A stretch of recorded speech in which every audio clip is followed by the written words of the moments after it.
Assalamualaikum warahmatullahi wabarakatuh. Nama saya Rizrana Pratiwi. Harap akan menjelaskan di bagian poin ke selanjutnya adalah teori konflik sebagai proses sosial. Nah, langsung saja di bagian poin inti ini adalah konflik itu terjadi apabila pertentangan dan itu merupakan termasuk dari aspek proses sosial yang mana berkaitan dari beberapa unsur, yaitu ada jenis-jenisnya, penyebabnya, cara menanggapi konflik, dan cara penyelesaian konflik. Nah, dari beberapa jenis yang ada jenis konflik yang seringkali terjadi masyarakat, ada juga yang pernah, selain itu juga ada juga jenis konflik dalam kehidupan sehari-hari.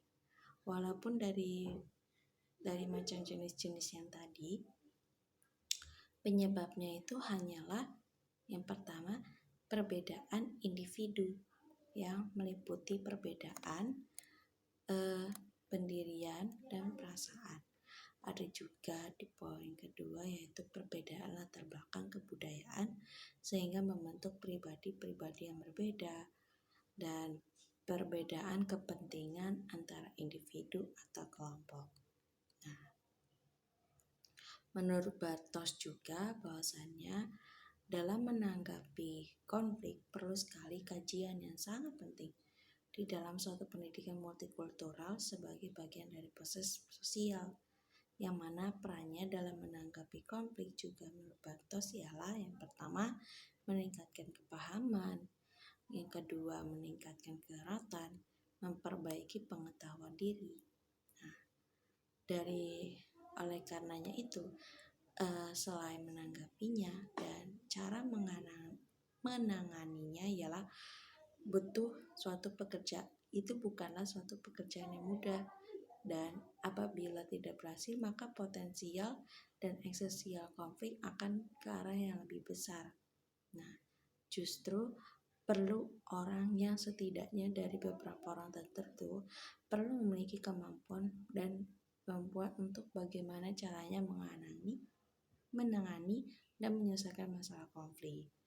Nah, siapa sih yang memiliki kemampuan tersebut?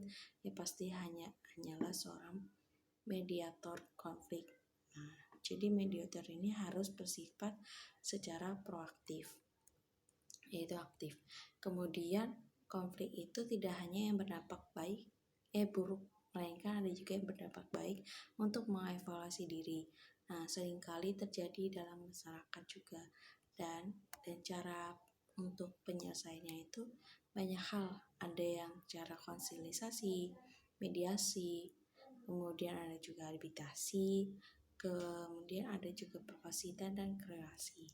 Nah, dari beberapa penyelesaian yang ada, jika tidak formal itu diutamakan, dan apabila yang tidak formal tidak berhasil, maka dengan cara formal, yaitu dengan cara mediasi yang disebutkan tadi, dan itu pasti akan berhasil.